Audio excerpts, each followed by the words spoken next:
Sullivan. I'm a former IRS agent, teaching instructor with Internal Revenue Service. Today I'm going to talk to you about the IRS Form 433B, the financial statement.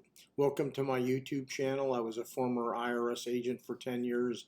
I was a teaching instructor there. I've been in private practice for 40 years doing taxpayer defense. I have a whole team of former IRS agents. I've been on the national news many times, all the major stations. You can see my interviews and my team, which is more important, at 777irs.com. As a former revenue officer, I went ahead and I used to fill those 433Bs out a lot. And many businesses that owe tax, they're going to be asked by the revenue officer to fill that form out. So what is IRS really going to be looking for when they fill out that 433B? So, as an agent, I'm going to be looking at really three things. I'm going to be looking at your asset base. I'm going to be looking at your income to expense ratio, your business income, and I'm going to be looking at your receivables. I'm going to the three areas where I can find money. So they're in assets, they're in what you have left over in cash, and they're with your receivables. So I just want to tell you, when you are filling out that form, you may want to be cognizant of the fact that you may want to put wholesale values of your assets. These are some of the key tips that I'm going to give you.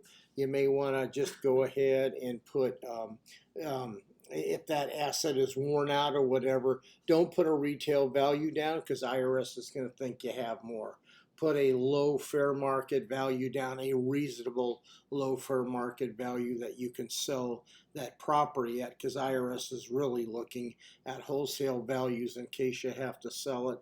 Also, when you fill out the income and expense statement for your business, it's best to give IRS a true representation of your business. So maybe a 3 or 6 months or 9 months, really whatever the time is most accurate. If the last 3 months was really gangbusters and you did well, that's not really accurate. So you may have to go back 6 months, or you may have to go back 9 months. So look at that time period that truly is reflective of what you need to show IRS, regarding your business. And then the last thing is your receivables.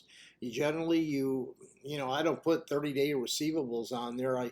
I start at 60 or 90-day receivables because that's more accurate. The 30-day receivables, you need to go ahead and use them for your business. And you got to keep in mind that IRS can levy those receivables.